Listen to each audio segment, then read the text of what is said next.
This is Law Bytes, a podcast with Michael Geist. The U.S. Commerce Secretary Howard Lutnick now says that tariffs on nearly all products from Mexico and Canada will likely get delayed by 1 month.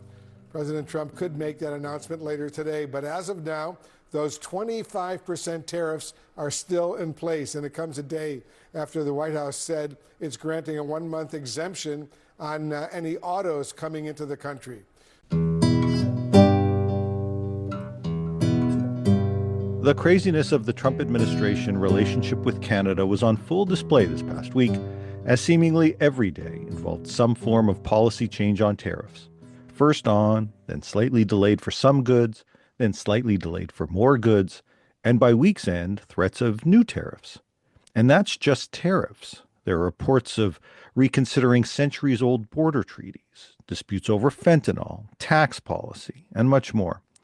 Given the uncertainty, I recently co-wrote an op-ed in the Globe and Mail together with Dr. Kumanan Wilson that sought to put the spotlight on another issue that could come to the fore if the economic battle moves beyond tariffs to other issues. In this case, privacy, data localization, and health data. Dr. Wilson is a specialist in general internal medicine at the Ottawa Hospital, Chief Executive Officer and Chief Scientific Officer at the Bruyère Research Institute, a professor and Faculty of Medicine Clinical Research Chair in Digital Health Innovation at the University of Ottawa, and a member of the University of Ottawa's Centre for Health Law, Policy, and Ethics. He joins me on the podcast to discuss why we should be paying attention to health privacy, AI, and the location of our data. Kumanan, welcome to the podcast. Thanks for having me on, Michael. Thank you for joining. We've been working together on this issue, and it's good to have the chance to talk about it through this medium. We're recording this one day after the full start of the tariff battle between Canada and the United States, with 25% tariffs from the U.S. on Canadian goods and a major reciprocal response from the Canadian government. It's crazy times, and it's certainly possible that by the time this episode drops, the U.S. may have looked for an exit ramp or perhaps even responded with even more. As I say, these are pretty crazy, dangerous times. But now that the tariffs have kicked in, I wanted to focus a bit on a joint op-ed that we published in the Globe and Mail just before this took place. And it sought to put the spotlight on another issue that I think could come to the fore if this economic battle moves beyond tariffs to other issues. And in this case, it's a mix of privacy, data localization, or what some refer to as data residency, and health data. So we thought it would be useful to walk through the op-ed and expand on some of our concerns. I'm going to focus a bit on the privacy side. You'll focus more on the health data side. Why don't we start more on the health data side? You had expressed some concerns around privacy of Canadian health data. Can you talk a bit about what sparked your concerns?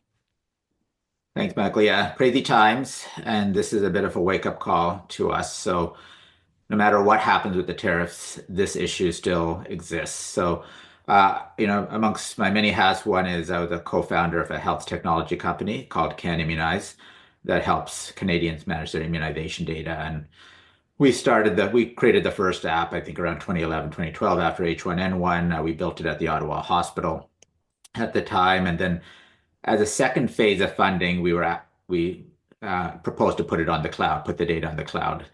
So we were working with AWS, and I think we were one of the first examples of Canadian health data being put on the AWS server that was in Canada.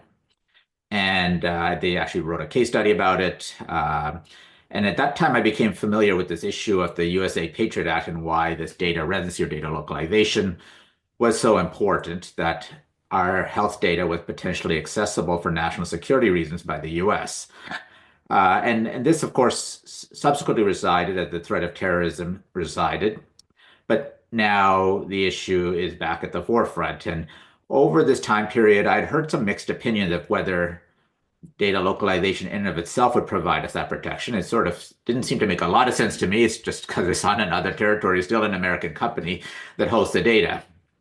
And as we're aware of, the current president of the U.S. likes to use arcane legal justifications for things he does, like the Illegal Aliens Act for deportations and and other specious arguments to move forward his policy agenda, it didn't seem crazy at all that he would find some way to access our health data, and particularly because of his obsession with health AI and AI in general. And that's when I reached out to you for your opinion, and you sent me your outstanding UNB Law Journal article. UNB is my alumni, so great to see that.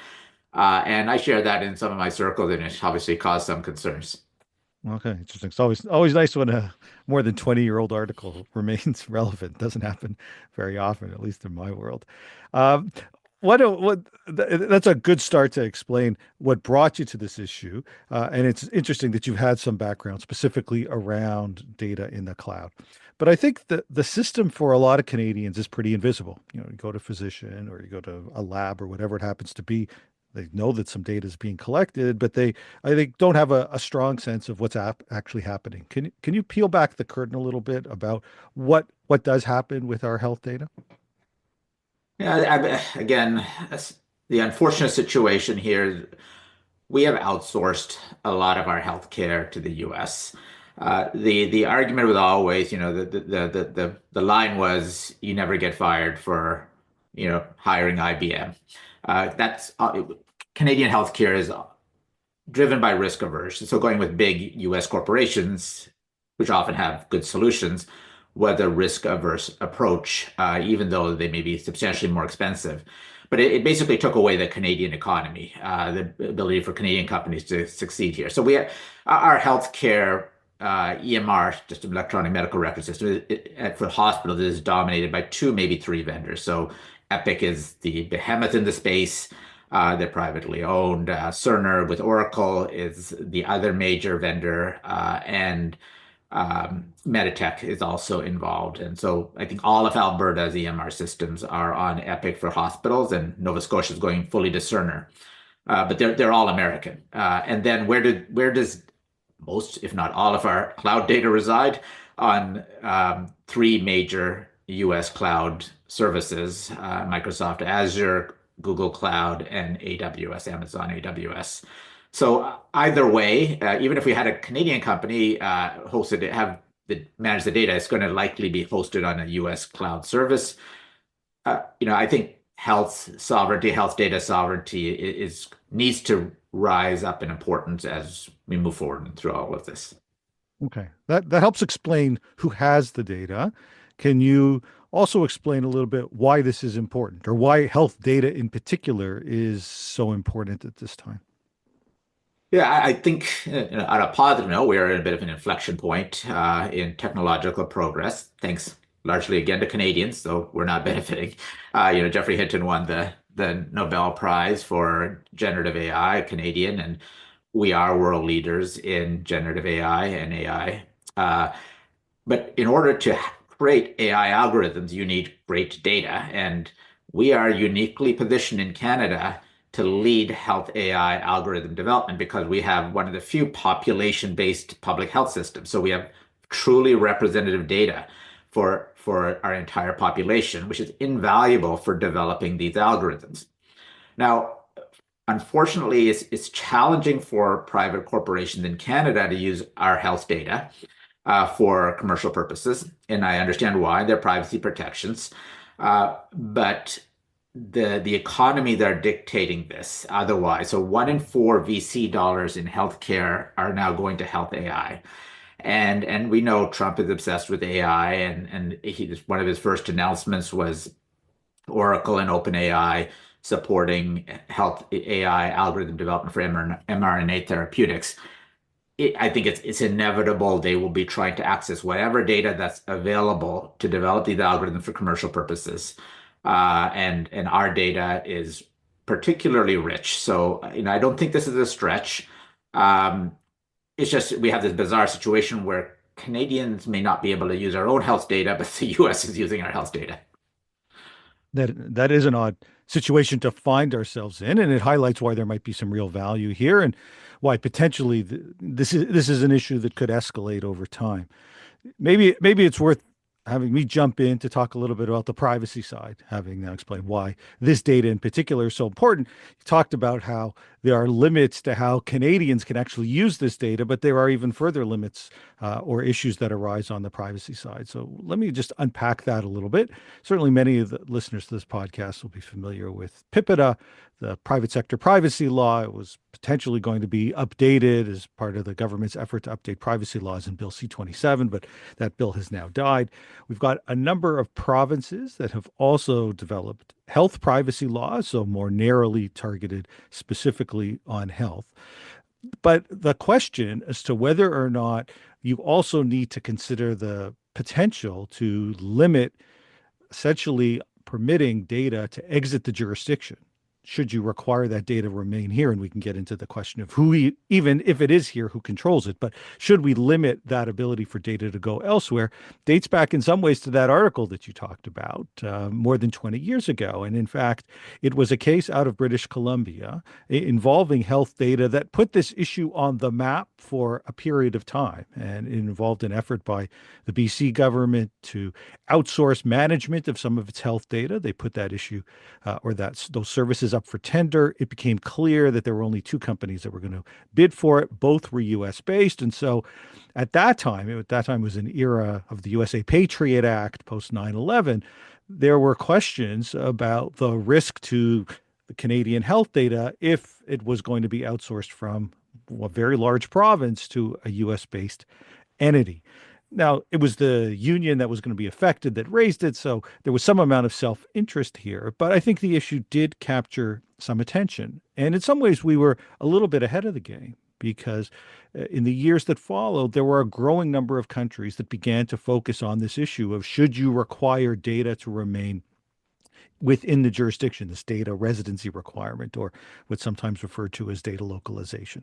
So this has become an increasing large issue. It comes up as part of e-commerce related discussions. It comes up certainly as part of privacy, and obviously in this context, with respect to health data.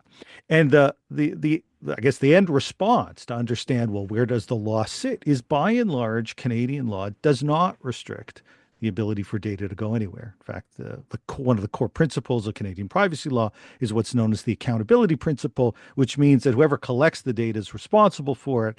It can go anywhere in the world, and that entity that collected it remains responsible, sort of no matter what.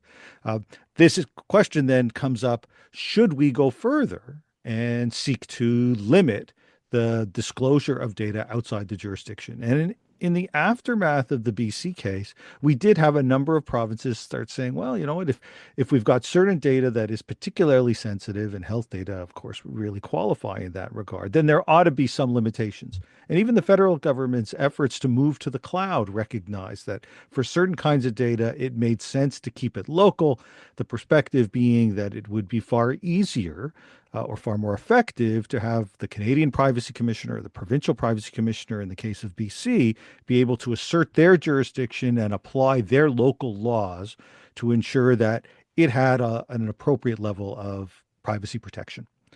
So that's where the law stands around data localization. But you get into this additional issue that I think you just mentioned, this notion of, well, even if the data is localized, even if it remains within the jurisdiction, is it still going to be the case that a company is not going to disclose it to, let's say, a foreign entity if they're required to do so? And so you mentioned, for example, that you were actively using an Amazon cloud. It could be based in Canada. They have Canadian-based services.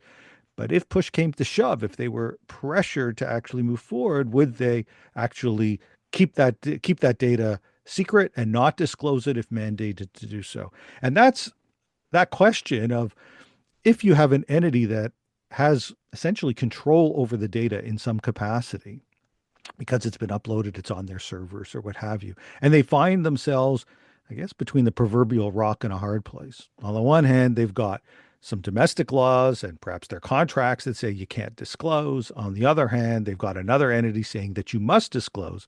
What do you do? And we talk about this in the op-ed and make reference to this notion of a blocking statute. And what that refers to is the idea that where you've got essentially a clear conflict. You've got competing obligations that can't easily be reconciled. The question then becomes, how do you reconcile them? And by and large, the approach that we've seen, at least out of the United States, is that they will require disclosure unless the company can demonstrate that that competing law, the one that is in conflict, rises to the level of what's referred to as a blocking statute, which essentially require real penalties on their part for that disclosure. Essentially, they are being stopped from making that disclosure, and their legal obligations in that other jurisdiction are so severe, the penalties associated with it are so severe that they simply can't. The classic example in this regard would be Swiss banking laws, which, as many people will know, Switzerland's infamous for the privacy associated with banking information and deeply reluctant to disclose that. The question then, in a Canadian context, is whether or not our privacy rules might rise to the level of being a blocking statute, such that if you had an entity, regardless of where the data was located, that was faced with this question of, do I disclose or not? They would be able to point to their legal obligations in the statute in Canada and say, I simply can't. And if I do, I face significant liability. And that might well be enough to persuade a foreign court, let's say a US court, to say, you can't disclose. So that's the legal underpinning for all of this question of Canadian privacy law not really meeting this standard at the moment, the challenges that companies might well face in the context of some of these issues. It brings us then, I guess, to this next issue of the potential for demands. Can you talk a bit about what demands we might see in this context, how this data might be used, and I suppose whether or not the statute is enough, or should we even be thinking about other kinds of things to better safeguard or protect Canadian data privacy with respect to their health information? Yeah, thanks. The blocking statute concept really intuitively makes a lot of sense to me. Um, as you know, when the USA Patriot Act was developed, it was for national security issues, for potentially to track individuals that may be at risk. That wouldn't be the purpose the US is using it for, or they could use it for that purpose, but really it's an economic reason at this time. And they can use laws, or they can just threaten companies with not having contracts if they don't hand the data over, which we know is the favorite tactic of the government at present. The irony is this is now a national security issue for Canada. And we need to bring these things in from a security perspective, a health security and a sovereignty issue, and an economic security issue. So I don't know if there's constitutional arguments through POG or what have you to justify this. But this is not a small concern. And ideally, we eventually build Canadian companies that can manage our EMR data for our large healthcare providers and have Canadian cloud servers, but that's not going to happen overnight. That's going to take a while. And the interim legal intervention, I agree with you, is absolutely necessary to buy us the time to do that. And then this is a major, we need to make a major policy shift at the federal level about supporting Canadian companies and growing, a Canadian domestic economy that we've learned the consequences of not having done that. But the big value to this data is potentially $1 trillion economy in AI that we could be. I mean, it's strange to me. We have the best data in the world. We know that our scientists are publishing these articles regularly in top journals, using that data, and we are also the inventors of generative AI, and yet it looks like the U.S. is going to make the money off of it, just like we developed GLP-1 and agonists, and Dan Drucker in Toronto, and Denmark is making $2 billion in tax revenue over Novo Nordisk and the commercialization of that. So, I think overall we need to have Canadian companies running our health system, or maybe non-U.S. companies, but that's not happening overnight. Yeah, no, it's interesting that you hearken to sort of this, in a sense, having this feeling of history repeating itself. I want to drill down a little bit more on the AI side, though, in particular. Can you explain a bit more why this data becomes so relevant, and how you think that this could really spark a real leadership position for Canada? Yeah, I mean, there are so many phenomenal potential applications of health AI. I mean, the easiest one we're seeing right now is scribe functionality and sort of natural language processing. So, family doctors' lives are miserable because of, I mean, the EMRs were supposed to make it easier. They made it much worse because of swivel medicine. You've got to type into your EMR, try to see your doctor, go back and forth. It just is psychologically and mentally draining. And now with the scribe functionality, this thing can listen to the conversation. It's really remarkable, its ability to then generate the clinical note. And then it had the further ability to potentially make suggestions for diagnoses and therapeutic algorithm. And I mean, when I teach medicine, I teach in internal medicine on clinical service, I always teach it via algorithm and intersecting algorithm. Like, this is how an AI works. So this is a completely logical extension of it. But then well beyond that, there's so many other potential applications. This is what Trump was getting at with the announcement he made with Oracle and OpenAI, that we can use AI to help develop novel therapeutics, to explore combination, at a speed in which the human mind just can't do, and opens up innumerable possibilities that way. Then there's also this really important issue of, at these health AI algorithms that are being developed, do they work? So they're going to be developed and applied, and we need to do post-market surveillance, and that'll probably emerge as a regulatory requirement if it already isn't. In order to do that, we need to test those AI algorithms on our data, and we have the potential to do that. So there's a safety aspect as well. But one of the irony is, as terrible as it is that the US is maybe using our data to build health AI and commercialize, it's still better than them not doing it, because otherwise we're having health AI algorithms based on populations that are not representative of us being transported and used on Canadians. And this is by being overly safe, we create massive risks. By maybe not making our data accessible for these purposes, then we end up importing algorithms that have true algorithmic bias that do not represent our population. Then are they truly safe? So, so there are just so many potential. This is just the tip of the iceberg of the many applications, but I think just to give you a flavor of what's out there. Okay. It's interesting to see how much is happening and the implications that sort of touch out, the tentacles spread out into so many areas.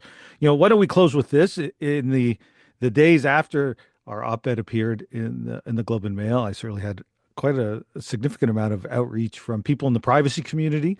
As I say, this issue around data localization has been a hotly debated one for some time. And I must admit, I've been a bit of a skeptic over that time, really raising questions as to whether or not it would make a difference, given if the data is still in the hands of an entity. Does it really make a difference where the data happens to be located?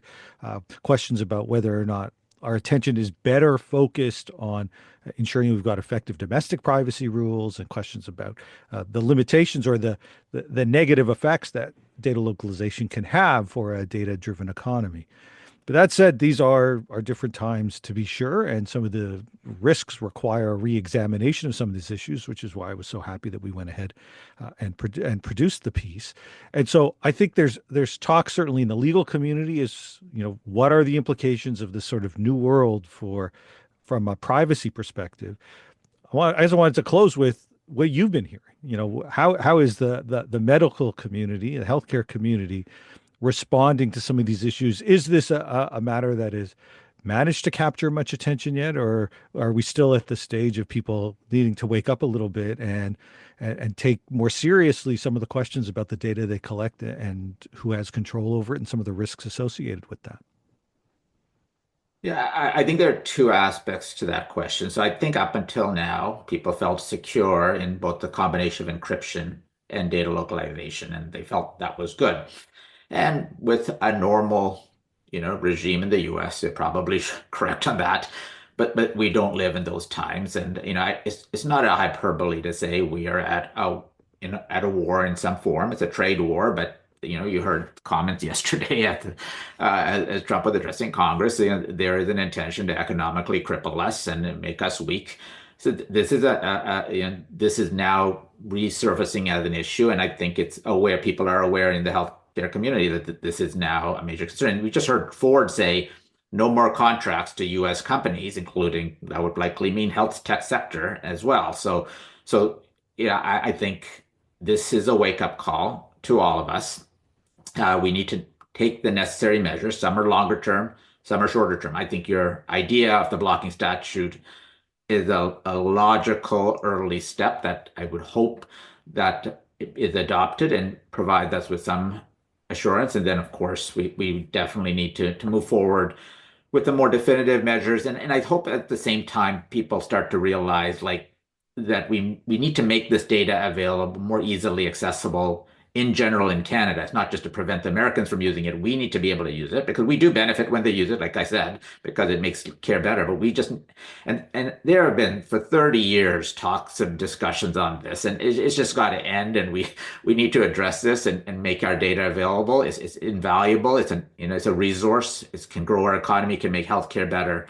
I hope some good comes out of all of this and people start to make the necessary changes. Yeah, no, I hope so too. Well, Kumanan, thank you for both reaching out initially, that it sort of led to the op-ed and now the podcast, and certainly for your work on this issue and for joining me today here on the podcast. Thanks, Michael, for having me on and your insights.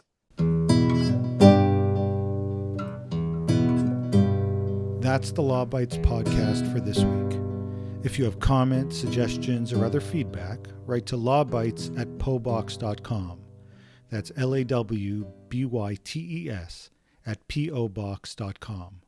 Follow the podcast on Twitter @LawBytesPod or follow Michael Geist @MGeist. You can download the latest episodes from my website at michaelgeist.ca or subscribe at iTunes, Google, or Spotify. The Law Bytes podcast is produced by Gerardo Lebron Laboy. Music by the Laboy brothers, Gerardo and Jose Lebron Laboy. Credit information for clips featured in this podcast can be found in the show notes at michaelgeist.ca. I'm Michael Geist. Thanks for listening, and see you next time.